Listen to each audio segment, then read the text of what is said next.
world that's so overwhelming. Too much pain and too much grief. Cause there's no chance to change it. And we're ruled by lies and thieves. Alright, welcome. That was a test for something we'll do later with theological discussion. But this is the Southern Barbecue Fish Fry Sunday. And today's menu, we have Thanksgiving leftovers due to the wonderful Thanksgiving week. Very good day for Christians to know when it is a good way to give thanks to the Lord, and it's a good way to put a really good holiday on it so that we can put the importance and significance of it, especially when it comes to making a gigantic meal to be thankful for, especially with spending time with family. Also, we were going to bring back Louis Armstrong from the dead and get Charlie Daniels to do a duet with him. But anyways, enough about entertainment. Let us get to the free topic day known as the Southern Barbecue Fish Fry Sunday. With us is Amy Farmer, the real CC, the Calvinist cat, not the creationist cat, because the creationist cat is a fraud. Ladies and gentlemen, Amy Farmer. Yeah, I'm the Calvinist cat. Hi. I don't know, it was a clever thing for me to come up with, because I keep hearing the CC thing from people like Creationist Cat trying to, his followers. And I figured it was just, by the time I thought about it, I'm like, clever one-liner. Anyways, then we have Justin. Hello there.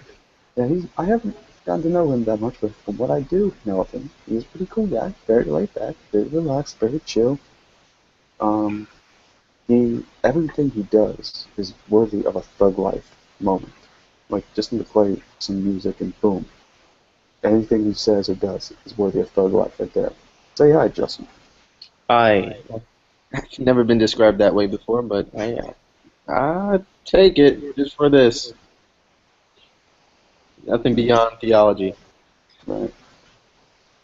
But anyways, so yes, I'm going to be BRB in about 4 minutes because I have to get some food mixed in it. I will not be partaking in the Thanksgiving leftovers. However, y'all free to help yourselves. But until then, let's get a conversation going. Let's get a topic flowing. So yeah, Amy, I noticed that you said that you've seen or been watching some of the Steven Anderson chat interview thing with James White for the movie New World Order Bible versions or something like that. And how far have you gotten into it? Like, what points has he made? Because I looked at the whole thing after being forced to from one of my friends, and it was absolutely ridiculous, especially at the end. So what was some of the stuff that you said that was absolutely crazy? I am an hour and 41 minutes into 2.5 hours. So some of the stuff that was crazy, I mean, it started out pretty well, right? Very respectful. But he said basically that a Christian who has access to a King James Bible and doesn't read it but uses another translation is not saved. Okay. Yeah. I am not saved then, I guess. I mean, yeah. I personally use the King James Bible just because it's what I was raised with, and I haven't bothered switching over. But I use other ones too. I mean, it's just crazy. Yeah, I mean, there's nothing in the Bible that supports this doctrine. It's absurd to assume that it is biblical, what they're teaching is. And some of the verses they even use is ridiculous as well to support their idea. Like, preserve his words will be preserved, or his words are going to be kept. But in the context of that verse that they specifically use, it's referring to, I will be strong in my promises, that I will protect this nation. So it's referring to an event that's happening. It's not referring to the case of, at some point, modern translations will be made, and we must prevent them from perverting the Word of God. So use the word absurd. I think that's a very good word to use for such things. Yeah, and I remember I did a video on that particular incident where James White said that there are people that read the Bible when they read the King James version of it, they can't, get anything. But when they read the ESV or the NIV, they do. And then Stephen Anderson said, I think it's probably just that they're not saved. And Stephen tried to clarify, well, I'm not saying that it's a salvation issue with that, but I'm just saying the Bible says the sheep will hear the shepherd's voice. My sheep will hear my voice. And what you see, they probably don't recognize King James as the inspired word of God because, sheep didn't recognize the voice. I'm like, well, first off, that makes it that you're saying it's a salvation issue by saying that. And second of all, did Jesus speak English, for crying out loud? I mean, they're saying with the King James English, Jesus speak only English. What? Was Jesus also British? I mean, for crying out loud, man. Justin, what are your thoughts on the whole thing? Have you ever heard of Stephen Anderson or King James onlyism? Yeah, I would not go that far. I see the importance of picking one version over the other, but not to the degree of going to become a holiness, like where it's only the King James that is true and perfect. And I see the King James, for me, in my opinion, as the best, but perhaps we're not the best in every verse or every passage. So for me, I use the King James when it comes to memorizing things because it's traditionally known, and also I use it to when it comes to conservative, prophetic passages. I find that it's more accurate and logical. And from the basic studies that I've done, and when it comes to the deity of Christ, here and there it says it better, and I know another translations and versions, they articulate it even more better. So yeah, to that degree, I believe in the King James as kind of the best, but not the best in every verse, I would say. So why do you say that it's the best? I'll admit, my opinion on this is very shallow. It's just very shallow, and so I can only quote here and there like what I've studied, for example, in Daniel and Revelation. I find that it stays more online with those passages. Now, I have to admit, when you're asking me more specifics, I'm going to be pretty much empty because I can't think of any specific situations. But that's what I vaguely remember. Yeah, I mean, you talk about those specific ones. I would say in those specific books, Daniel and Revelation. So, for example, you know, of course, that the King James is based on the Textus Receptus, which was basically Erasmus created a majority text from the Greek manuscripts he had at the time. He had, I think, 8 of the Greek manuscripts, and he sort of put them together. But he was missing Revelation. I'm not sure if he was missing all of it, but he was missing certainly a good part. So he actually had to translate backwards from the Latin Vulgate back into Greek, and then have that as his text for Revelation. I mean, and the newer translations, and that's one reason part of Revelation just sounds so weird, is because it was translated backwards and forwards.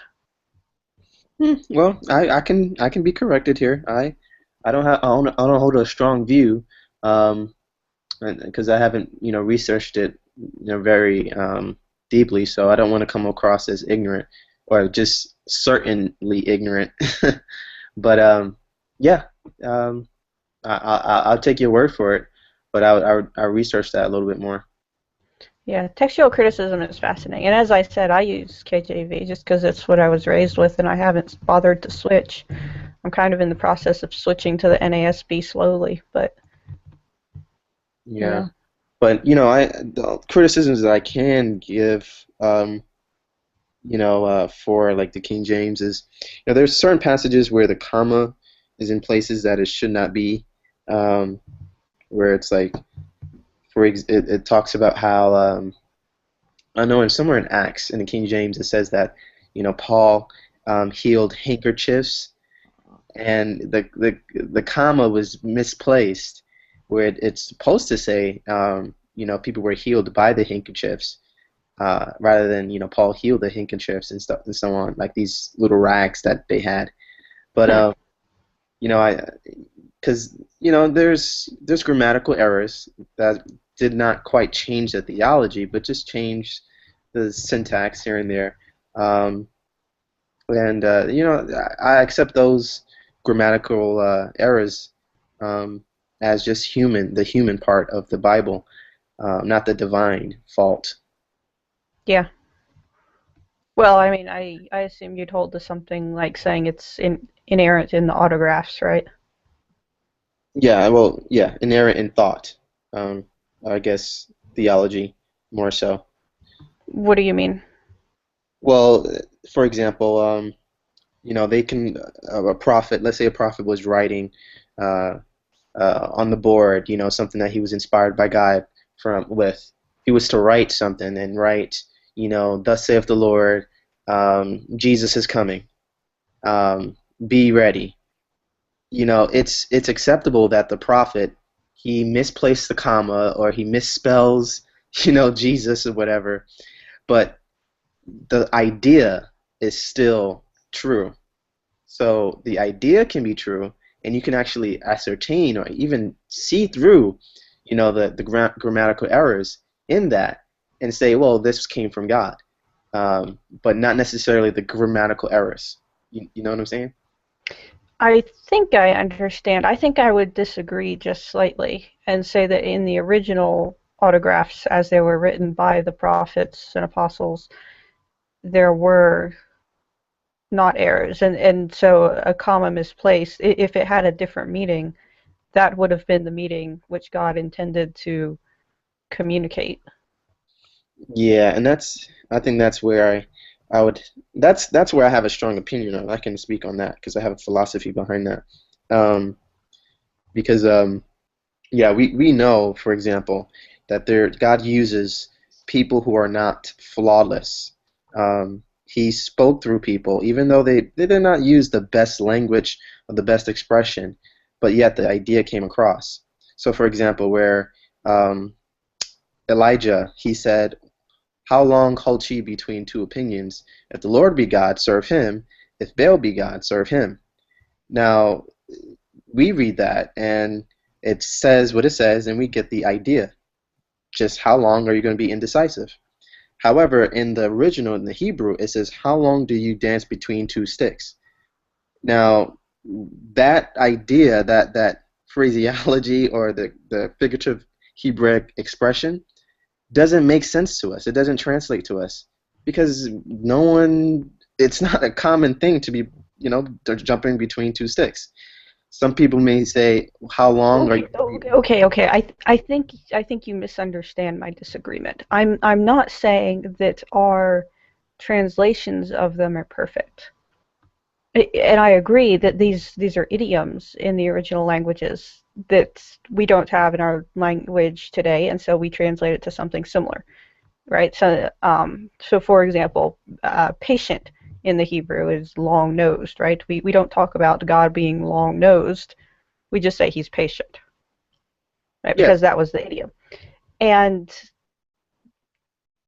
but what I would say is that in the original language, in the original writing, they are inerrant. They communicated what they were meant to communicate. Well, long nose. Why didn't we just keep it as that? Would it be better for us to translate it as long nose Uh, if it was in I think it's better to read it in the original language because you get the shades of meaning. But I think it's communicating when we say patient. That's what it means, right? The dancing between two sticks means being double-minded about this, not making up your mind, right? Yeah, so if we switch the just the analogy, would that change for us to better understand the idea? does that mean we added to the word or took anything away from it? That's a good question. I mean, these are the kinds of issues that people deal with, the translators deal with. And I think that's one reason why it's nice to have multiple translations. So, for example, a lot of times if I'm dealing with somebody, if maybe an atheist or something, and I'm evangelizing, then I'll use the NET, which is, it uses idiomatic modern English.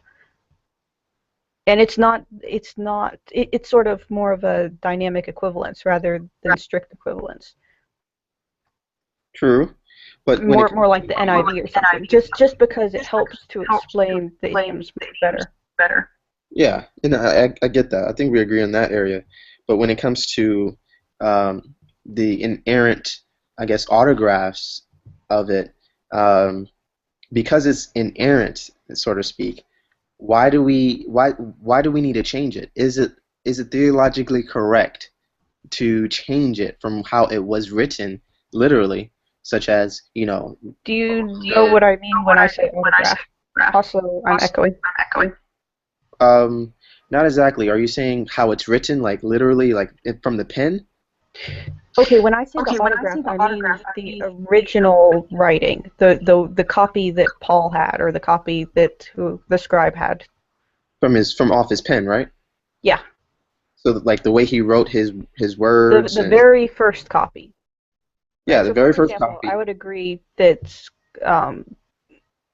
some of our manuscripts that we have, even in the original languages, can have mistakes, and additions and omissions. But Well, the original copy was inerrant. yeah. Well, so what I mean by that is when Paul wrote it in his paper, he wrote his paper. He was writing it down. Does that mean like what he says literally there is all correct? Like the way he wrote his words, the comma, the grammar, the syntax, that was all perfect. I would say it was as God intended it to be written, so yes. So therefore, if it was that way, then any other translation or any other change to that, like the expression which like he originally wrote, God is long nosed. To change that, wouldn't that be changing an errant word? Like it becomes errant now. Like Yeah. I mean, the thing is, we don't have the autographs. We have manuscripts that are faithful approximations of the autographs, right? They're as close as we can get, and that's where the question of textual criticism comes in. And that's what we're striving to do in our majority texts and in translations, is come as close as we possibly can to the original meaning. okay, well, I guess we just come from a radically different view because I just because let me not use a strong word, not too radical, but um, I allow um, I allow that God, he actually there's a phrase that someone says, either propaganda or someone said this, that God, he writes straight lines with crooked sticks. Mm-hmm. In other words, he can, even though there's some faults with the things that he uses, um, nevertheless he still can skillfully write something perfect. And the perfect thing that he's trying to get across is theology, the ideas about him, not necessarily the wording or how to spell Jesus or when to put commas at the right place. As long as those things doesn't trip up the theology, I think that's what matters. And yeah, that's why. I more or less agree with you. I think we don't really differ too much here, but I would look at the way Jesus used Scripture. That in the New Testament, several times he dealt with the Pharisees, and he would always appeal to Scripture in what he said.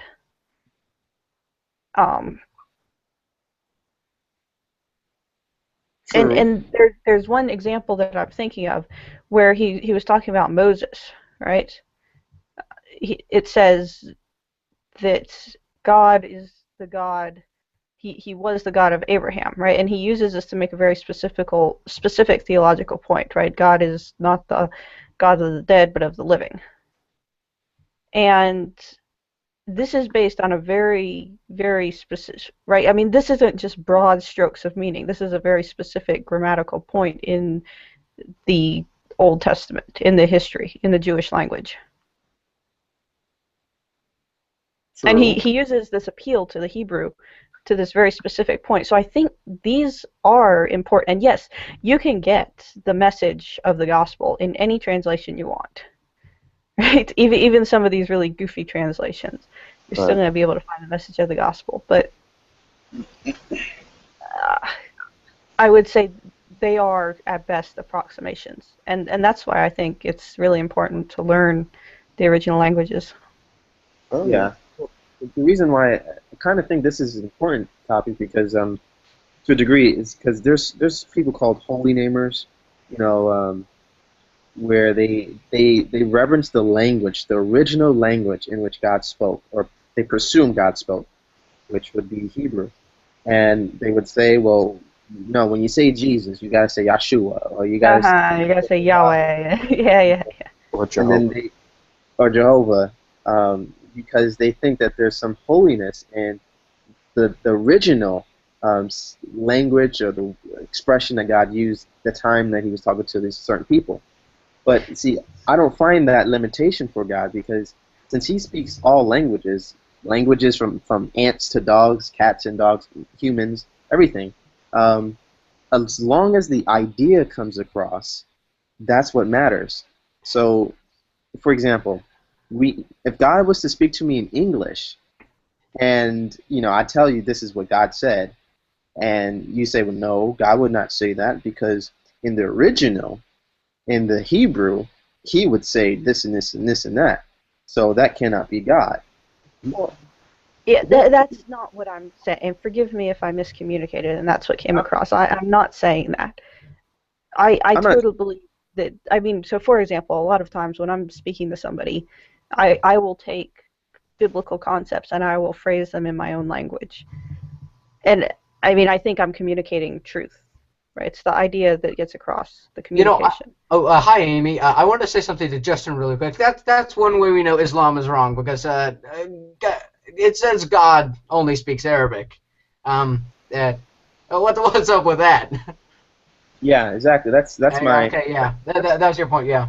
Yeah, but like, that's what I'm objecting to. Not necessarily to what my cat friend said exactly, but I was just going against that logical idea that, well, the way God said it, at the beginning is faultless as far as how it comes out in the human side, like the human end.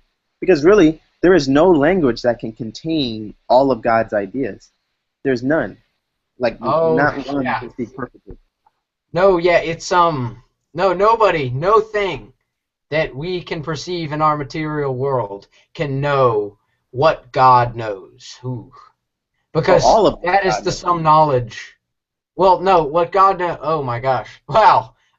This is getting interesting. Whoa. Okay, so does God have infinite knowledge? In your view? Okay. He's all-knowing. Okay, yeah. So, but then you get into the question: well, is there an infinite amount of knowledge within the universe? And then you're like, okay, well, the universe can't be infinite, but God's infinite, so.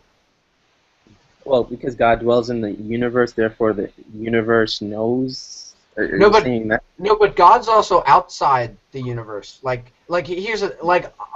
always created it, and he controls it. Exactly. Yeah. Exactly. Christian, do you know what I use as an analogy?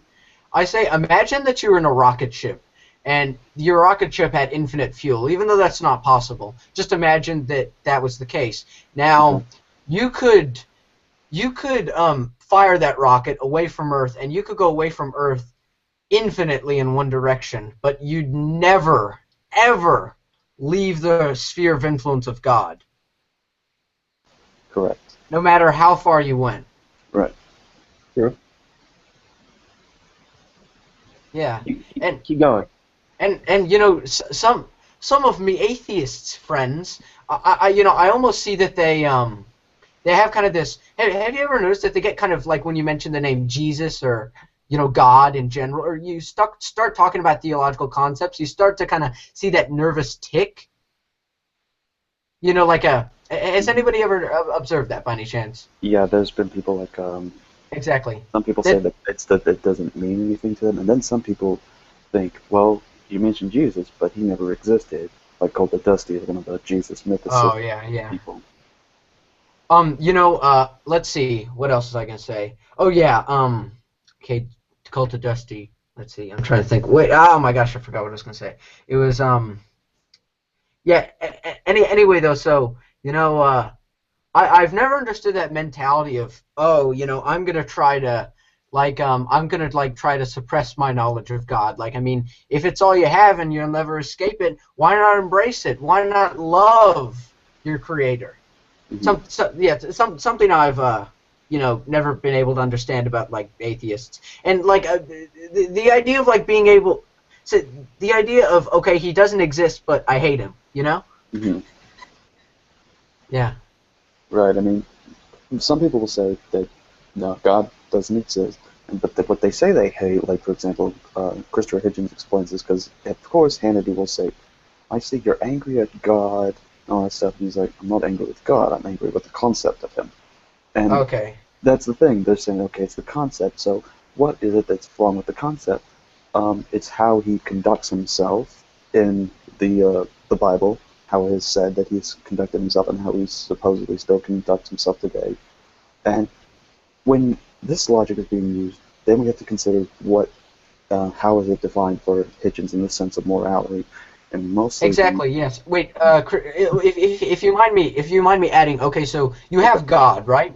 And Mhm. so the absolute arbiter of what's right and wrong. And so there's nothing that is right and wrong outside of that definition given by God. So then, how could anything be wrong outside of that? Okay, you get what I'm saying, but yeah, that doesn't make any sense. I mean, the only thing that makes any sense for there to be something that's right and wrong is a law that indicates that something is right and something is wrong. Exactly. Yes. And there's actually, have you ever heard of Skylar Fiction? Yeah, he's a deist like myself. Exactly. Not an atheist. Right. And do you believe in subjective morality? Well, actually, I do. Mhm. See, here's the thing. I've never really gotten to the position where I could. Here's the thing. I've always seen an incredible amount of flaws with sort of the idea of a faith in one particular God. I don't. Here's the thing. I feel like deism sometimes is the most intellectually honest position because I'm holding up my hands and saying, look, I don't know who God is or what He is. I just know that I just know through my senses and through my reasoning and through logical deduction that He is real. Mhm. And that's what I continuously have been saying. Right. Now I feel like a bit of a I almost feel a little bit bad because I am one of the leaders of a Christian organization at my high school. You're a leader. Well, no, I'm not a leader. I'm in the staff position, but I'm not a leader now. Okay. That's interesting. Actually. So yeah. Didn't you say something about like, if you have this knowledge about God, why suppress it? Why don't you just love the knowledge or the person that you know about? Yeah. You love a deistic God? I do. Look, I look at this. See this pencil right here? Uh-huh. So I drop it. It's gonna go down at 9.8 meters per second. So we have all these easily quantifiable laws that seem to be really, really just easy to write out and spell out. Like, I mean, I could quantify almost everything that we observe in the universe. Like, I could, so many things are proportional. Like, in certain, in certain materials, you'll always get the exact same amount of. You'll get like a whole number ratio between the amount of like separate atoms. And so you look at this universe that's it looks like it's so incredibly well stitched together that everything is rational, makes perfect logical sense. And also you look at, absolute standards of non-contradiction that rule the universe. Like if I had two pencils right here, and I can't have a third pencil. You know, we look at that universe that's perfectly. Yeah, you know, I have a great amount of admiration for the creator of this universe, and love. I guess you could call that love as well. Yes, Well, and for allowing me to exist All right, hold on. in Let's his plan. all right, okay. So we're gonna move because we got something from a comment from a follower and a fellow associate with Spiritual Honest Ministries. We have Modern Apologetics in his podcast. He's stated that he's sorry that he cannot be present with us. There's just But Matt. Yeah, Matt is a good friend too. And then, Yes. but Modern Apologetics, by the way, hello, Modern Apologetics. Yeah, so he wants us to talk about the concept of the Old Testament, quote unquote, monster god, and then he Oh, wants us gosh. to, and then if possible, talk about why atheists can't rationally justify the moral claims under their own worldview when it comes to the claim that the God of the Old Testament is a monster. So, anyone want to start on that one? Deist or theist? Okay, yes. Well, I feel like mentioning that a lot of the seemingly. So here's the thing: when I take a look at the universe and I look at all of these amazing, these amazing things that clearly come from an intelligent mind. I mean, a lot of people would try to deny that, but I I I think it's pretty much self-evident within everyone. When I look at those things, and then I try to compare them to some of the things that the God of the Old Testament had decreed onto the Israelites, there seems like a little bit of a gap. Okay, so you want to tell me that the author of my DNA like goes down to that level and telling like a certain amount of Israelites to massacre. I forgot what the other tribe was called, but they're told to massacre the other tribe, and I just don't think that a a I almost see that as kind of like a human desire being almost put onto a godlike figure. Now, personally, I don't necessarily believe that the I don't necessarily believe the Bible,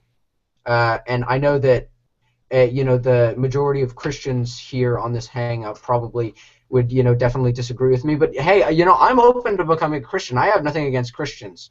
Hell, well, I shouldn't have said I was a leader. I'm more of a participant slash staff member. Like sometimes I'll help them out with like setting up things for an event. But I go along with a Christian organization at school. So, but yeah, I have nothing against it. You guys would be able to feel free to sort of enlighten me on that. I can say something on that. Yeah.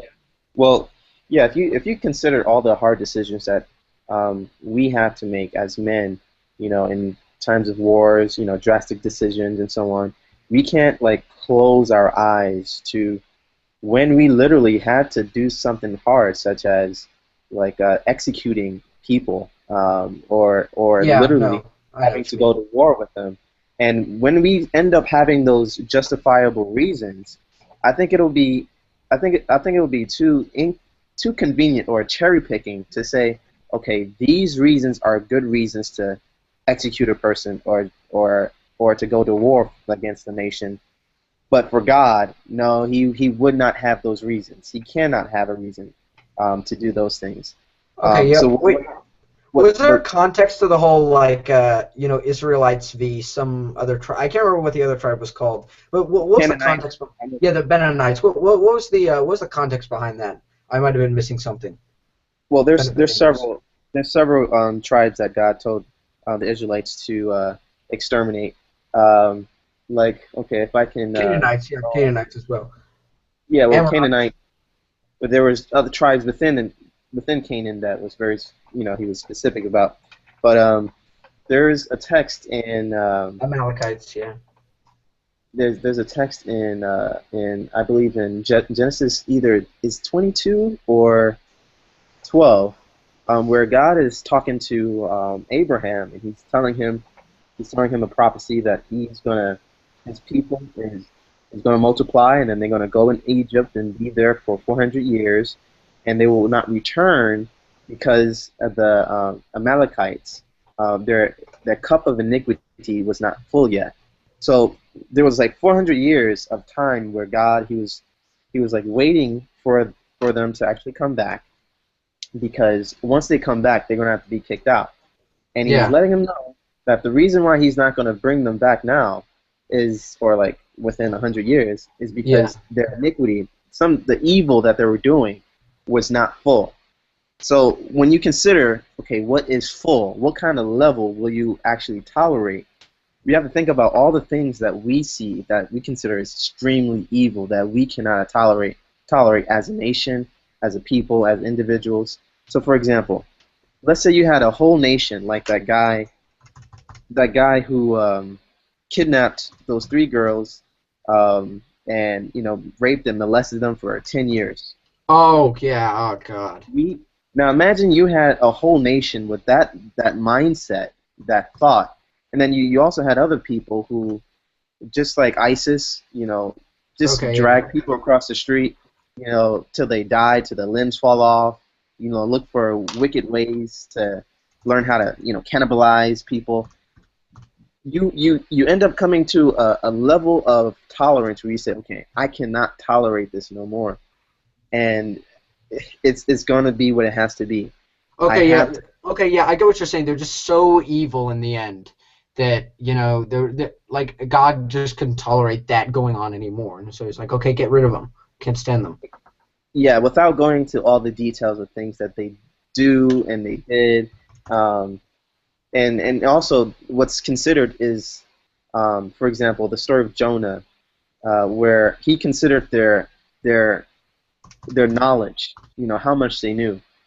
So when he called Jonah to go preach to the Ninevites, Nineveh, or the Assyrians, they were like so brutal. Like there's stories of how like brutal they were, where they would like skin their enemies alive, leave them like without their skin, out cold. And Jonah had the task of preaching to people that did this to his own country, so that's why he didn't want to go.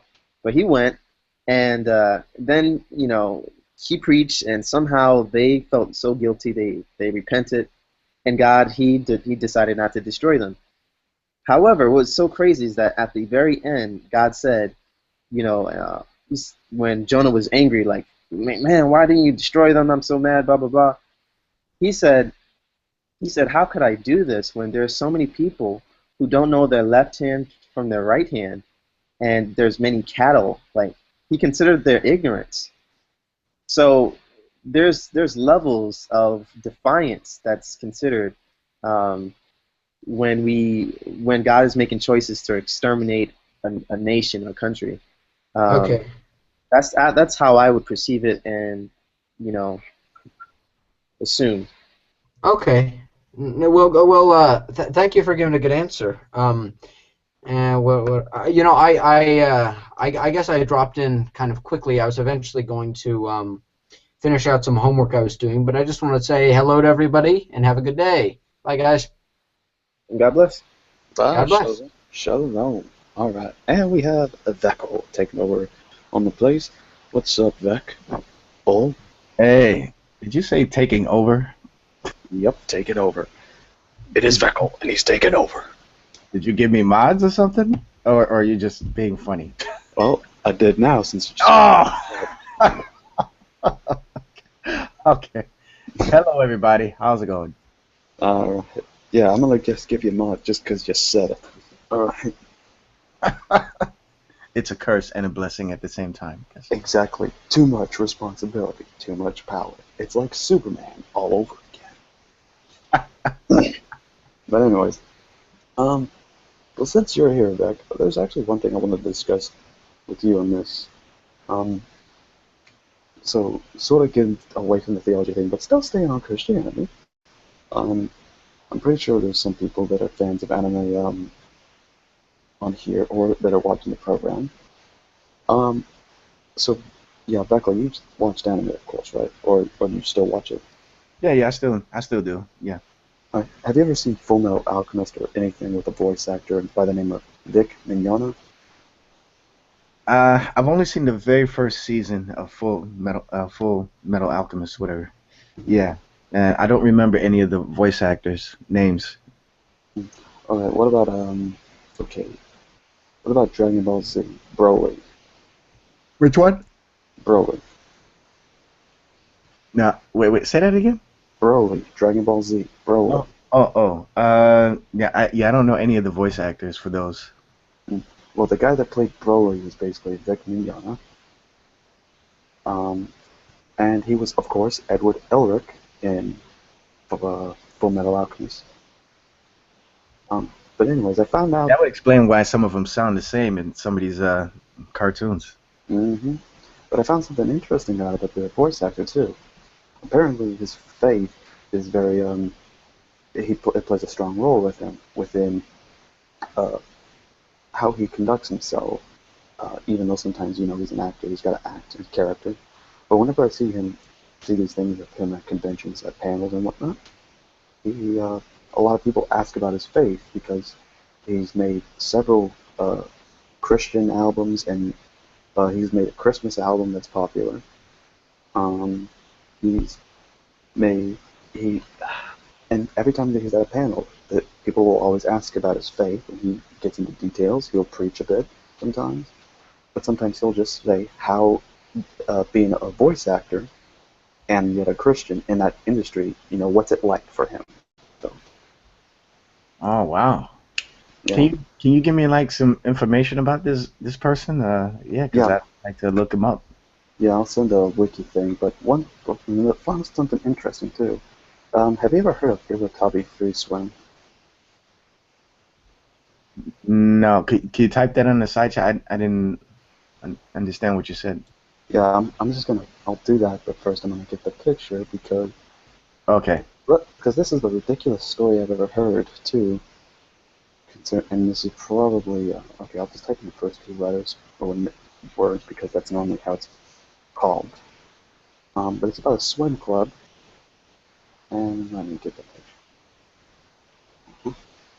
And this is the cast of the show. So imagine you got a show like this and you know who this is targeted to. Okay. You know what this anime is going to be targeted for, right? Yeah, targeted for the ladies. Yeah. But anyways, this red-haired individual here, that they did the second season. They're doing this. They did the second season English dub, and they were going to put Vic for that role. Um, but apparently a bunch of fangirls got upset and made a petition to because he's a homophobic Christian, he should not be allowed to play the role. Funimation anime, please kick him off the deal. Don't let him audition. And they were upset because the character, of course, is usually shipped in yaoi fan things, guy on guy stuff.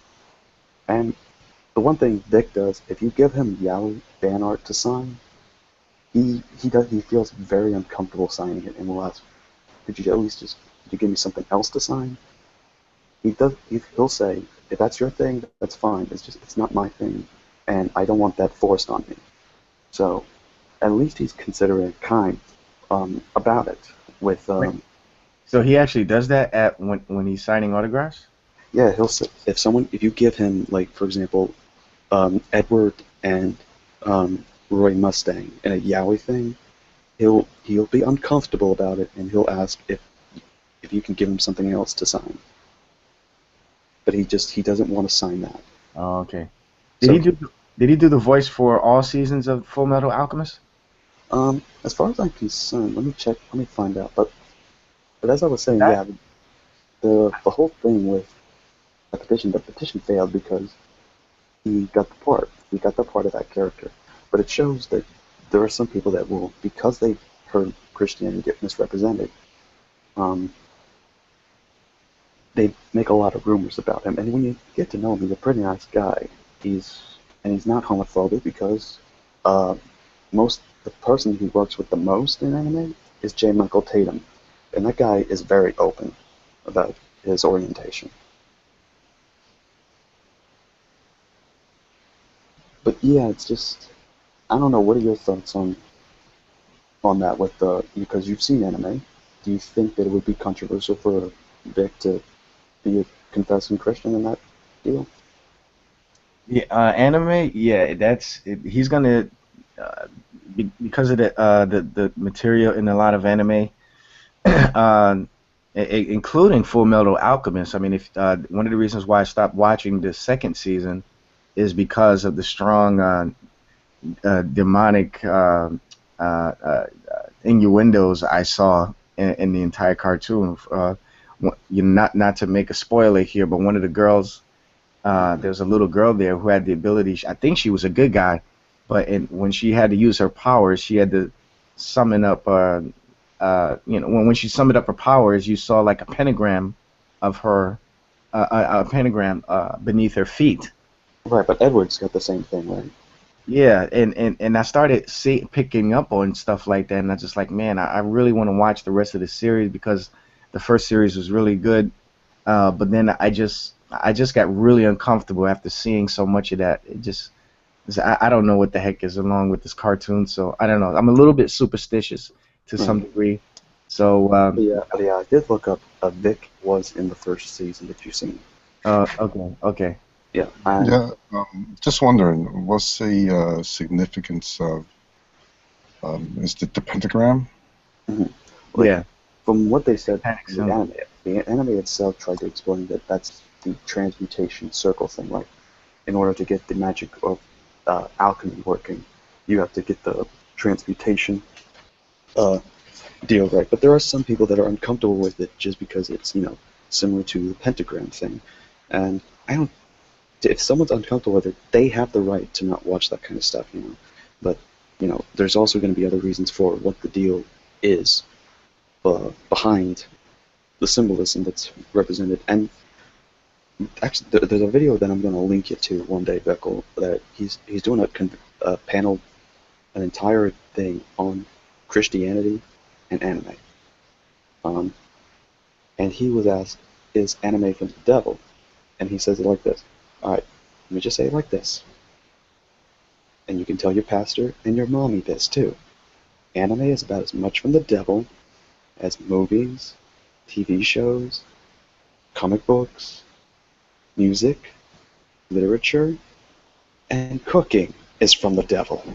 It's the form of entertainment, and it can be expressed, but depending on who uses it, it can be used for the wrong or right reasons. That's right.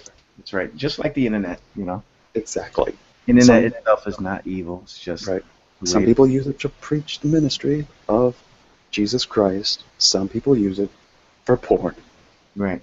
We at Spiritually Honest Ministries and Southern Barbecue Fish Fry Sunday do not advocate the looking up of pornography. Anyways. Well, I wanted to finish my point real quick. That's why I am very choosy with some anime that I watch, because I'm a big anime fan. But unfortunately, there's a lot of anime programs that I just can't watch because it's against my personal conviction because of the material in it. A lot of sexual innuendos and even some demonic thing. Like one of the programs I stopped watching was Chrono Crusade. The story is about this nun who befriends a demon, but the demon is in the form of a cute little teenager guy, and just seems like an innocent type of guy who doesn't like being a demon, I guess. But when he gets mad, he turns into this huge bad demon and stuff like that. And I don't know. It just seems to me it kind of promotes this light for dark, dark for light type of idea. I just didn't feel comfortable watching it, but that was just me. I didn't go around saying, you're of the devil if you watch this cartoon. Right. And that's probably a bigger difference for me because, when I see this stuff, it doesn't really. I've seen Hellsing, which there's some indications of demonic stuff in there probably, but the character itself to me seems interesting because it's the idea that it's a vampire that goes against his own, and interesting to see that concept, especially because you have my favorite thing to see in an anime, the Protestant Catholic rivalry. When do you get to see that much of showing how much the Catholics hate the Protestants so much? But anyways, yeah, But as I was trying to say, Vic Mignogna was asked about Ed. Well, you're playing a character that's an atheist, Edward. Um, what's your thoughts on that? And he said, one, I'm an actor. If I just get to play characters that would like me, I probably wouldn't get as much roles. And then second, Vic, for some reason, doesn't honestly believe that Edward Elric was an atheist. He just thinks that, he's a brat that's been through too much. He's lost his mother, almost lost his brother, and lost an arm and leg. Right. He's been through a lot. And then, of course, you have that scene where Edward says, with science we can become like gods. We have the ability to, know this information. Yeah. Yeah. But then you remember and here's the spoilers for some of those that are watching. Before we do go on, Christopher Mouty, do you watch anime? Chris? Mike's probably not. Here we go. Can you hear me now? Yes, I can hear you now. Okay, what question did you ask me? Do you watch anime? Do I watch what? Anime. One more time. Anime. Anime. Oh, I back in the day, I used to be really into Akira, and I can't even pronounce it. Yuritsu Dojo. I think I'm totally mispronouncing it. Back in the day, I used to watch more anime. Not so much anymore. Have you seen Full Metal Alchemist? Oh, is that an older one?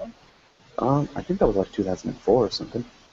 Well, that's 10 years old. I might have seen it. Sounds familiar. Yeah. All right. So, but we're giving away a spoiler thing here for some of those that are watching. Then you can mute or call or go do something till or for some of the people on the panel that don't want to hear this, whatever. You can mute or whatnot. But anyways, there was Can I jump in real quick? Speaking of Full Metal Alchemist, I was just thinking about this today, earlier. That actually series, the first series, actually has my favorite opening song, which is called Again. So for those of you who are interested, that's actually one of my favorite opening songs to an anime. It's really, really good. All right, go ahead. Sorry. Well, thank you for telling me that. I'm probably going to make a and V of your 12 series with that song then. Anyways, but there was a scene, of course, I mentioned, Edward says that he, with science and knowledge, we can become like gods. But there's that scene in the episode where, Edward and Al meet that scientist guy, and they meet the girl and the dog, and by the end of it, they find out that the girl and the dog that they both liked so much because it, brought joy in their lives, had been transmuted into a chimera. Then the condition was very terrible. It was a failure of a transmutation, and the brothers, they knew knowledge, but they didn't know how to bring that back. Bring her back to her normal state, dismember them to her being the girl again, and the dog being the dog again. And they had to let the chimera go. And when that happens, Edward whispers to himself, we're not gods, we're humans. And that was what Vic Mignogna was saying, why he doesn't think that Edward was an atheist. He thinks there's still some somewhat skepticism in him, that he's still having doubts, but he does lean towards the spiritual side. So Vic, like I mentioned, not just in general when he's asked questions about his faith, he can get into some very spiritual stuff and philosophical concerning how he conducts himself as a Christian in the anime industry.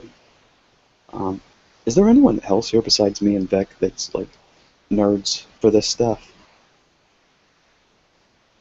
Amy, Matt, Justin, Green Soul. Well, I gotta admit, I'm a little hypocritical here, because when it comes to, I love Dragon Ball Z. I just love it.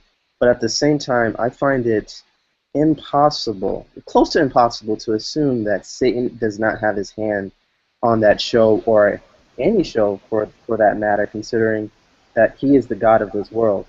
And he is under no restraint to not, put his own philosophy or his spin of the gospel and so on. And it's it's like saying, there's nutrients in eating pork. Well, yeah, there is nutrients in eating pork, as well as there are worms and things that are bad for you. And yeah, so when it comes to like Dragon Ball Z and things like that, I find clear undertones of pretty much the Bible just repackaged in just a, I guess, Japanese traditional way, where the dragon wishes people eternal life, which is pretty much like a kind of a parallel of how Lucifer used the serpent, or a flying serpent, traditionally understood, in the garden, who kind of taught people taught our first parents that they can have eternal life without God, through some type of knowledge. And then also last episodes of the Manjin Buu saga, where everyone was praising this weakling of a warrior named Satan, and it was like he gained such praise from the whole earth through lying and misrepresenting himself, making him seem like he was the savior, when really it was Goku and Vegeta and all these other people. But really, the whole earth, in order for everyone to give the power over to Goku, Satan had to be the one to speak to the entire earth, to give it to him, to create that spirit bomb. I thought that was so blatant that this is like literally Dragon Ball Z is the only cartoon I know where Satan literally has his name on it, literally as a character, Hercule Satan. And everyone, no, there's not too much conspiracy videos on it. There's not too many parallels or condemnation towards it, because it's so loved. And even for me, I find myself hard. I just find it hard to condemn it, because I love the fighting style. But I gotta admit, I find it hard to say that Satan did not have his hand on it. I have to agree with that too, because for the longest time I kind of played naive and say, okay, this is anime. A lot of Japanese probably don't know anything about Christianity and about the content in the Bible and stuff like that.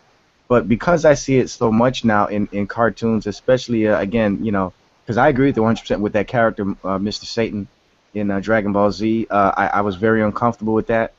And again, going back to Full Metal Alchemist season 2, when I saw they all had these weird symbols, but in season 2, the very first episode with that little girl, they did a straight up pentagram right there. That's when I got comfortable, and it's just like, all right, it's time to stop being naive. I refuse to believe that these artists spend hours at a time making these designs, putting these scripts together, putting these drawing these images. This is not something that's done overnight. This is done with precision, with premeditation. So there's no way that this stuff is being done in complete ignorance. No way. So that's why there's certain anime that I won't watch, because there's no room for naivety in this. There's no room for it. Right. And I found out that from looking at the wiki page on Mr. Satan, apparently that's a stage name, because as a fighter, Hercule is the real name, but for some odd reason something else says that his real name is actually Mark. How'd it go from Mark to Mr. Satan? Well, like I said, Mr. Satan, he's a fighter, right? In the tournament. Mr. Satan is his stage name whenever he's in the fighting thing. But apparently Hercule or Mark is his actual name when he's not fighting. But even if we neutralize the name Satan to just say its normal name, like the new episodes, we find his daughter, with this T-shirt, and it's an obvious like demon face, and I'm like, well, how? Oh, well, look at you. Your father's Mr. Satan, and you have a demon shirt on. I'm like, I just couldn't get around that. All right. Yeah. Well, let's stop nerding out for a moment and let's get into something that Chris, Green, and Tommy, and Matt, and Amy can all get in on, because I think we're leaving them out of the equation them not knowing what the heck we're talking about. Anyways, so Chris, do you want to start us off on anything? My good sir, want to ask Thea something or give a conversation or an objection? Oh yeah, leave it up to me. Throw the ball to me. Yeah, I see what you're doing. Well, you're the more popular one out of all of us. Oh, please. As much as I appreciate the sentiment, I think that you're lying. Okay, so I don't know. As far as what have I been thinking about lately? Obviously, I've been thinking about morality, free will. Those are just things that have been on my radar. The thing that's been mostly on my radar is the ability to have, which is more process than content oriented. Obviously, if you've seen a couple of the newest videos that I've put up, I'm curious to know whether, is it, of the people that are in this panel, how do you feel about the opinion that I have? And I'll just put it out there. I think that the online Great Debate community has kind of turned into, and I refer to it as the octagon. It's a battlefield where like big personalities try to pwn each other, and it's less to do with the ideas that are being attacked than the people that are being attacked. And I don't see too many environments where, like this, like the debate that you had with Preet the other day, that was so well done. Where civil discussions are happening, and it's not a matter of letting people slide on what they say. People are being challenged, but holding people's feet to the fire, holding people accountable, and challenging people can take on a lot of different processes, right? It can look differently to different people. Some people want to go head to head. Some people are a little bit more gracious. I kind of try to be more gracious. So I just don't see too many environments where the level-headed kinds of conversations are happening, where the actual ideas that people have are being addressed and challenged in a good-natured manner, where people aren't taking themselves seriously and they can laugh afterwards, even though they can agree to disagree. They're disagreeing without being disagreeable. Yada yada yada. I think I kind of said what I had to say. So I'd like to throw it to the panel about what it is that. How you were perceiving things, because I took one last thing.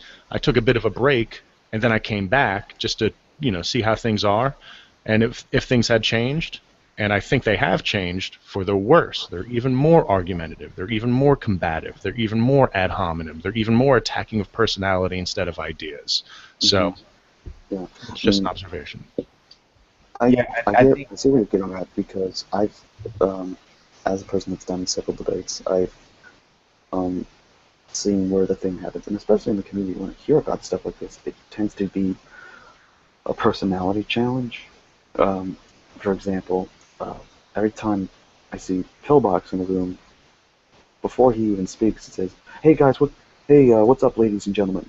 Like he's on a late night program, TV show, or something like that. But I also, and he tends to have this more loud, aggressive style of how he perceives things. And then, of course, there's Rose Patton. And Rose Patton is a whole case of a bunch of fruits and nuts in a mixed trail, because there was the controversy that I defended some guy that turned on her camera, but I don't know if that was the case or not, because I don't have any empirical evidence, and she doesn't either, but she claims she does because she just knows it. So after a recent hangout with her again, I thought she'd forgiven, and we forgive and forget, but she still kept on to it, and within one whole minute, she dropped the F-bomb on me 50 times in one whole minute, with things consisting of just a simple F-U, or... That's almost once a second. Yeah, and she wants me to do something to myself. She told me to do that 20 times. She called me a mother something. It was like, okay, I need to get the holy water, woman, because I think a demon is possessing you and you are speaking in tongues. So I was like, seriously? Is this what? And she claims to be a Christian. That's what was so sad about this. Mm-hmm. Might be a little Tourette syndrome kicking in. Yeah. Probably. No, conspiracy theorists. Side effect, Tourette's. Anyways, but yeah, it's like she doesn't want to debate, and then there's her followers. You have Pillbox.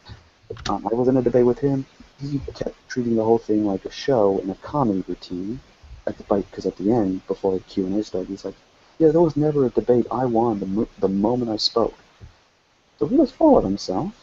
And then there's this guy named Luke Dog, and he's like, "Yo, Oh yo, no. See, these are all new cats. I mean, Pillbox, of course, I know, but Rose, I may have seen once, and the Luke Dog, yeah, he's like, Yeah, he's in. Yeah, never heard of him. yeah, I had to boot him out of Hangout last night. He was just getting crazy. yeah, yo, I'm Luke Dog. I'm a WWE superstar fan.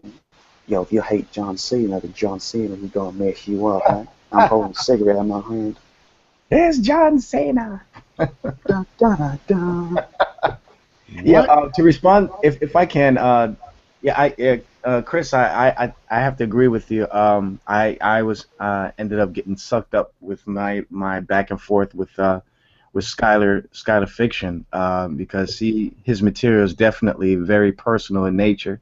There is no substance in his videos at all. It's mainly entertainment, just kind of brain garbage, I guess. If you're on his side, it seems to be funny and stuff like that. But again, you don't really walk away from anything substantive. So, and I started responding to his videos, but that's why whenever I try to respond to his videos, I try to have some meat to it. I refer to scripture, so that people, it's just not me saying stuff about Skylar, but that I'm also supporting my position by the use of pointing people to scripture and practicing exegesis in it, and also True Empiricism did a video yesterday where he's going to start doing hangouts again on a weekly basis, and that kind of convinced me to get back into the swing of things regarding my hangout series called Thank God for Atheism. So and right now, even as we speak, I'm actually preparing for this coming Thursday for that hangout, because I wanted to focus more. We're still going to be talking about the objections that a lot of people bring up regarding the Bible, but it's going to be more of a Bible study. We're going to be focused more on studying the entire chapter rather than just looking at just that one objection. And by the way, what time and day will this be? Yeah, I'm thinking maybe sometime around 7 p.m. Eastern Standard Time. 7 p.m. Eastern Standard. Yeah. If anyone wants to catch up on that, or possibly ask for an invite to it, go to Veckel and he will probably help you out with that. And be sure to watch and subscribe to Veckel. And that's on your straight up your Veckel YouTube channel. You don't have like a separate one. Some people have their own personal, and then they have like a show, and they have a separate one for their show. This is just going to be on your Veckel YouTube channel. Yeah. Okay. I've been thinking about doing that lately. As a matter of fact, just kind of separating some material. But I don't know. We'll see. You need to get to work on that 12 series, man. I'm stoked for how that's going to end. Yeah, as a matter of fact, I got a little snippet I want you to hear. It's kind of exclusive for you. Oh, yeah. Wait. Of something from the upcoming episode. Yeah. Is this going to be one of me, or you got something else? Is it just another? No, it's something with a Mabu. So I'll let you hear it. But yeah, if you go to, I was in a hangout last night. I was in Benny's hangout last night. If you watch that hangout, you'll see me working on some of my images. If you guys want to get a, just curious to see. Who's Benny? Yeah, that's a very good question. Who is Benny? From what I've heard, he's some guy, CJ not CJ. He's something Dubs. He's J-Dubs?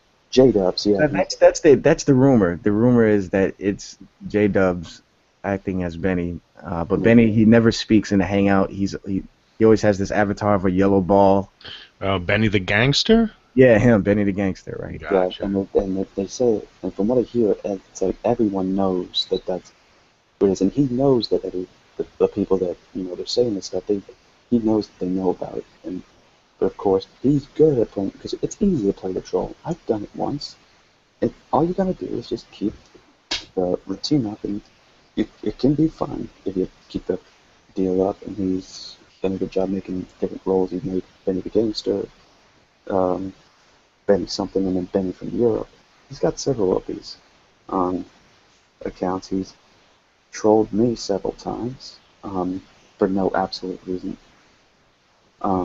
And whenever the thing was mentioned in Brett Keene's thing, when I just asked about it, and Brett Keene was like, "Oh, I think I see what your deal is," and then I was kicked out just because I asked. I'm like, You know, really? that That's teaches you for going into a Brett Keane hangout. Yeah. Yeah. And he blocked me apparently for something I don't know why. Brett Keene did. Join the club. Yeah. So the one thing I did want to address quickly, Veckel, I do like Skylar fiction, and I think that there's a distinction to be made. Not that, and I'd like to just clarify something. The distinction is when he's in a hangout with people, even though he does get combative sometimes, he can get a little argumentative. In general, when he's the host, when he invites people onto his channel, I've seen him really try to tease out a civil, challenging conversation with people. But you're right, when he puts together his video edits, his 5 to 10 minute video edits, they are pretty much trying to make somebody look bad, and for entertainment purposes. And he's a pretty good video editor. So I mean, I think there's a distinction to be made. I don't think that he's looking to make people look bad when he talks to them, and that's kind of what I'm talking about, because I'm not much of a video edited content provider. I'm much more interested in talking to people, understanding people, having good conversations, making each other laugh, that kind of stuff. Like not one to one, but person to person, whether it's in a group or one to one. So Right. I think that is kind of what I was addressing. I think that Skylar's pretty good at that. But you're absolutely right. When he puts out the videos, and I'm not going to deny that I, don't watch them. Of course I watch them. I subscribe to him. He's a buddy of mine. Sometimes they're pretty funny. And he does it in an entertaining way. Like, you got me. I'm human. I find things funny. You know what I mean? Yeah. That's all good. It's just I personally I wish Skylar would be a little bit more non-disingenuous. Wait. Is that a redundancy there? Non-disingenuous? Not non-disingenuous. I have to look that up. But anyway. Well, hold on. Let's Keep stacking negatives on top of each other. I know, right? Yeah, Justin, let's get to talking about ideas rather than talking about people. So let us do talk about ideas. So, Mr. Cody, you are a Molinist, right? That is correct, yes. As for some of you who don't know, Molinism is the view that is a Jesuit teaching from who was it? Molina? Louis Molina. Molina, not Alfred Molina, right? No, it's Okay. no, it's Luis de Molina, 16th century Spanish Jesuit theologian. Right. And this view is popularly preached on the as an apologetic method or soteriological view by Alvin Plantinga and William Lane Craig, two big philosophers and Christian apologists on the deal. So let us, because we've heard Calvinism and Arminianism get talked the crap right out of it. That has been a very talked about subject. So let's focus on Molinism, and let's discuss that. Let's get Cody to explain what it is, and then let's get an open discussion about it. The Calvinists, the Arminians, the non-believers that don't hold the soteriology because they don't believe in a God for some odd reason. So, Cody, what is Molinism in soteriology? So basically, okay, so first off, Molinism is the idea that God, okay, so there are three logical moments of God's knowledge, or three different types of knowledge God has. There's traditionally been what's called natural knowledge, where he knows all logical possibilities, or everything that could happen. And then there is his free knowledge, which is free knowledge is everything that is and that is true and will be true. That knowledge, by the way, is based off of, he knows his free knowledge is based in his divine decree, his decision to create the world. And then in the middle of that, this is the Molinist part of this, is what is called middle knowledge, which is the idea that God knows what would happen in any possible set of circumstances, i.e. counterfactuals. Included in this is also what's called counterfactuals of creaturely freedom, which is just he knows what any free person would do if placed in any possible set of circumstances. And the other key to this is that it is placed logically prior to his divine decree. So that God basically uses his middle knowledge to basically sovereignly control the world. So, example here. So, like, say, consider, like, for example, the crucifixion of Jesus, right? There's that verse, what is it? I think it's in 1 Corinthians, where they say they didn't fully understand God's plan or something like that. Had they known, they would not have crucified the Lord Jesus. The basic idea, though, so if you take a Molinist perspective on that, the idea is that God, placed Pontius Pilate in that specific time and place, and all the Pharisees in that specific time and place, knowing that they would freely crucify Jesus. So in that case, it's something they did of their own free will, but God still actualized it by actualizing the world in such a way that they were in that situation, so that they freely condemn Jesus. So another place that I think that shows up in is in Genesis 50, right, where Joseph's brothers sold him into slavery and all that, but God used that for good, right? There's that line, there's that thing he says at the end of chapter 50 where he says to his brothers, says, "You intended it for evil, but God intended it for good." So I look at that as God placed Joseph and his brothers in that situation, knowing that his brothers would freely sell Joseph into slavery and that it would ultimately lead to all these other free choices that would accomplish God's sovereign plan, basically. So that's Molinism in a nutshell, I guess. I suppose I could also, because last time I discussed this, there was some confusion about logical moments of God, so I could put a chart here up on my screen, which I probably will do, that can just so we have an idea what I mean when I say logical moments, but I guess if there's any questions, I can go in more depth. So. Yeah, well, let's get to that. Before we do get into the questions, this guy I've heard about before, and I had the misfortune of being in a conversation with. His name is Brad Hokesford. He claims that every religion in the entire world, including Christianity, is wrong, even though there are some things in the Bible that are true because it conforms to what he received. So this guy claims to be the last living chosen apostle and saint from God, and he basically said that the things that he's written down that were divinely inspired from God are the only true writings, and he makes rants on this whenever he takes his LSD medication. But yeah, this guy is Brad Wilkesberg, and he's going to be on TV's The Elite Hunters channel for an interview. So if anyone wants to send him some weird questions, go and do so. Be my guest, entertain this little false prophet, because you'll see how high he is. Anyways, let us get to a question. Anyone want to ask about Cody's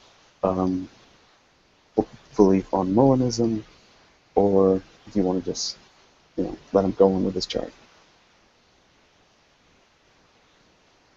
So wait, I do have a question. So let me just make sure I'm understanding. So the position of Molinism, is it the assertion that God knows all possible outcomes? Let me just start off with that. Well, that's not just knowing all possible outcomes isn't specific to Molinism, right? Like even non-Molinists believe in that God has natural knowledge, i.e., he knows everything that could happen or all logically possible outcomes. What's specific to Molinism is the idea that God is first off that God knows what would happen, or what a free creature would choose in any circumstance, and that knowledge is logically prior to his divine decree. That's the specific part to Molinism. So God, as I've heard somewhere before, God providentially creates those circumstances, Right. as well as placing the creature in there so that Yes. his will is accomplished. Okay, so it's not so much that. All right, I guess my only concern would be because I thought I heard somewhere that God knows all possible outcomes, but what he doesn't know is which one the human will choose. No, he does. That's the whole point of middle knowledge. He knows exactly what a free creature would in fact choose in any possible set of circumstances. So, okay, so he does know that for a fact this is what a creature will do, right? Not would do or is possible of doing, but he knows what they will do, right? Well, the will part is his natural knowledge. Like once he actualizes a world and creates a world, then it becomes a will. Like so, once he's created the world, once he has created the creature, it is now true that he will do what he's going to do in that circumstance. And keep in mind, this is logical priority, by the way. This isn't obviously a temporal thing. It's not like God, like, at one time has natural knowledge, then at one time has middle knowledge, then at one time has free knowledge. So that's why I do want to stress this is logical priority. But, no, middle knowledge is would. So he knows he would know, like, if I were to place Cody in circumstance C, he would choose option 1. Or if I place him in circumstance D, he will do X instead. It's like that. So God is never ignorant. Basically, he's never ignorant on what would happen. Okay. So yeah, I guess my biggest concern, because maybe I'm finally getting a better understanding of what Molinism is. I guess my biggest concern is that as long as that philosophy doesn't teach or purport that God is learning something, that God is not is ignorant of a person's future or the future in general, I guess that would be my only problem, because I wouldn't see anything in Scripture that would indicate that God is looking into the future and learning something. That would be my issue with it. But yeah, you're saying that, so that's good. No, God doesn't learn anything. No, that would be a little more like the open theistic view, which I reject. An open theist would say something like, an open theist would say God doesn't know exactly what is going to happen or what would happen. Okay. I have to look more into Molinism then, because I hear James White speak against it a lot. Yeah, no. I mean, I like James White and all, and no offense to him though, but frankly, I feel like he doesn't. He gets some things wrong. I feel like when he talks about, especially when he talks about the grounding objection. But all right, so Matt Yester, do you want to bring in anything on this? It's the yes man. Yes, sir. I have something.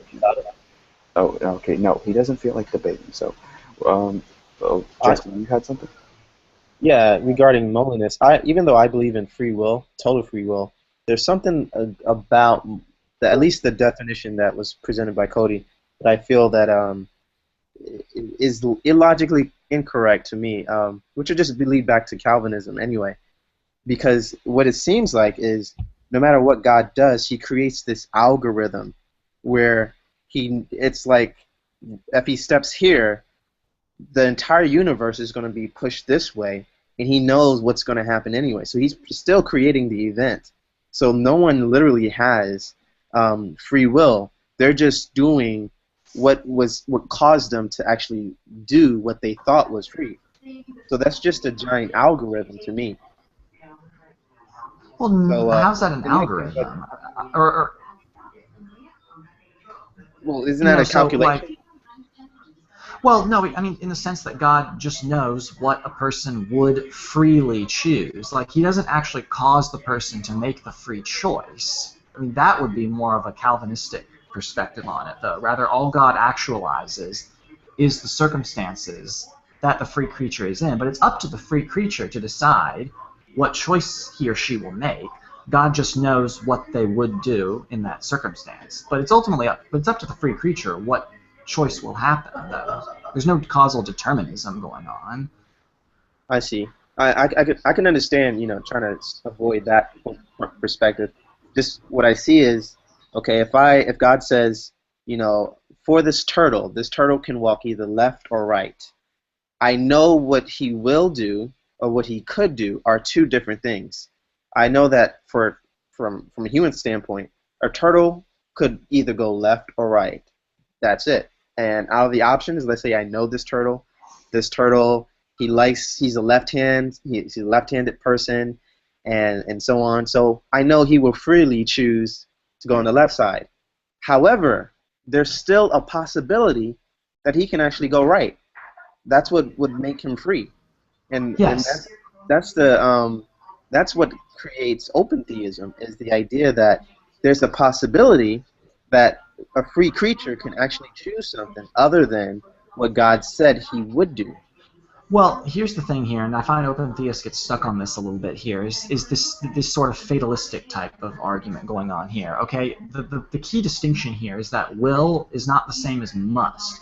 Yes, it is. So when it gets up to the moment of the choice, a free creature could do what other than what he in fact did, though, right? But he didn't have to, though. It's just the case that he will in fact do it. But that's not the same as saying he must do it, though. That's the difference, right? So, and God just can't be wrong, obviously, because he's infallible. Well, why couldn't they do something other than what they will do?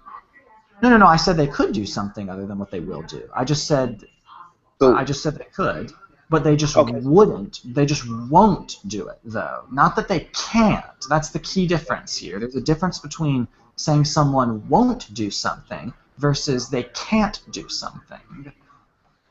I see. All right. No, I guess I would have to. I agree with that to that degree. At least that's how you made the dichotomy. Won't and could not is two different things. Yeah. Well, I got another question for the both of you. For Cody, the Molinist, what type of language is being used in Proverbs 16, verse 9, where it says, yeah, and I'll post it on. Yeah, you're about to quote it. Okay, because I was about to say I'm not sure. Yeah, Proverbs 69 says, "A man's heart deviseth his way, but the Lord directeth his steps." So what type of language would you say is being used there? Man's heart deviseth his way, but the Lord directs his steps. Yeah. Well, admittedly, I probably should look at the context, though, but just taking at face value. Oh, okay. I would prefer to look at the context. But taking at face value, though, I would imagine that man's heart deviseth his way, like, okay, so that the man is, I don't know, like, doing his own thing, right? But God is still sort of in control, right, of what's going on, in the sense that, because remember, right, still on Molinism, right, everything that is the case, i.e. his free knowledge, is due to God's sovereign decree. Like, he still actualizes the situation. So, in the sense that, like, let me just use another example here. So, like, consider, I went blank for a moment here. Again, so, like, Peter denying Jesus, right? Like, or let me think of a better example here. Okay, well, take any free example, right? So somebody's in a situation where they're going to choose something, right? The reason they're in the situation, that whole situation is brought about, is because God has sovereignly decreed it, right? He decreed it, so that he can accomplish his ends, right? It kind of goes back to the whole Joseph thing with his brothers, right? So, he placed Joseph's brothers in the situation, like, their hearts, their wills were to, betray Joseph and sell him into slavery here. Now, God actualized that situation, right? So in that sense, he is directing their steps because he's sovereign, because the fact that they were in that situation, they did do that, is part of his decree. So, in that sense, I feel with that perspective, right? I think we can say that someone, you know, a man's heart, you know, So, people choose their own will, but God is still in control by directing them. okay, so you take this literally then, and also as well as the other passage that's posted, which is Proverbs 21:1, which pretty much says the same type of thing. And there's another one in Proverbs too. I can't remember for the life of me where it is. No, in Psalms, I can't remember for the life of me where it is. But I take these literally that God literally controls uh, people's steps. He actually has an ordained path for maybe can I say every individual? I don't know, but we definitely see examples of it throughout Scripture, and I take it literally. Do you agree that it's okay to take some of these passages literally, or is that your Could, position? yeah. I mean, you could, yeah, but I mean, because like, I mean, I do want to maintain, right, that God does have, you know, that everything that happens is because of God's decree, right? I mean, that's part of the attractiveness I find of Molinism, right? I just think that we can say that without compromising human free will. So, Okay. But I, how do you not compromise human free will if God is ultimately directing your steps? well, it depends. Well, it depends on what to mean by directing your steps, right? So when a Oh, okay. Calvinist says that, right, they mean it in this sort of either deterministic or this compatibilistic sense, right? Yeah. When a Molinist says that, though, they mean it in a different sense, in the sense that God, knowing what choices they would make, right, placed them in the situation because since he knew what he was going to do, he knew they were going to do the choices that God wanted them to make in that situation, and that's how he would accomplish his end. So that is a kind of control in a sense, right? Because Okay. that's still that whole scenario is because of God's sovereign decree, but there is still that free will of the agent in that The agent. situation. Right. That's interesting. Okay. Okay. can I love to stab at it now. Sure, go ahead. Oh yeah. Well, see, one thing that we have to consider is the context, and knowing that this is a proverb in the book of Proverbs, you have to understand it in the proverbial sense.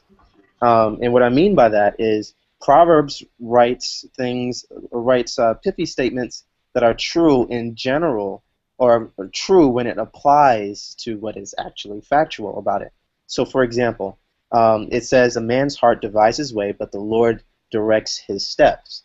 Now, this applies clearly to anyone who's actually following the directions of God. So I can be walking, I could plan to do something and say, hey, you know, I'm going to do this and this and that. And then God directs my steps because I'm a man of God. Now, it's not like God has directed Satan because he doesn't follow his direction. You know, and we can kind of understand this as a proverb in general, a general statement, because like the next verse 10, it says, "A divine sentence is in the lips of the king. His mouth transgresses not in judgment."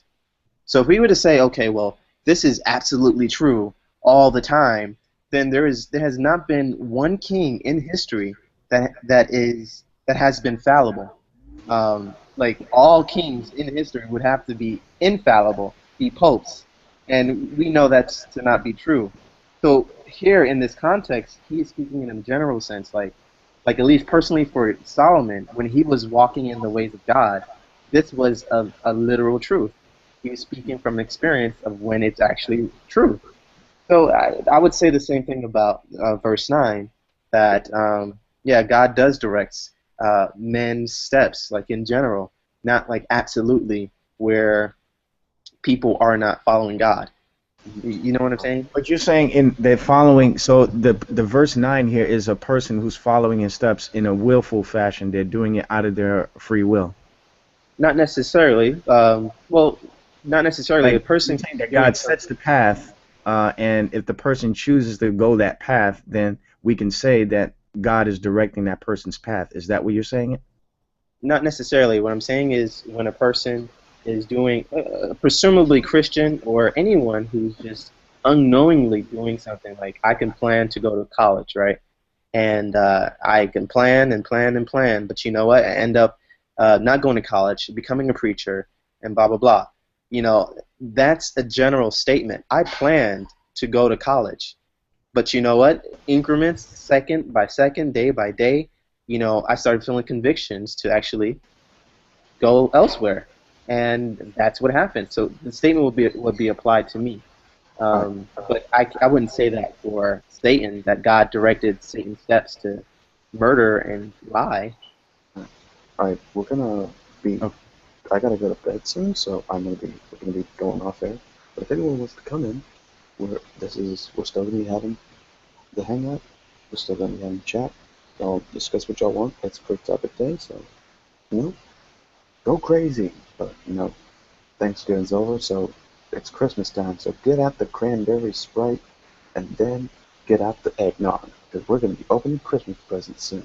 Anyways, this has been Christian Anarchist, and as usual, Shalom Aleichem.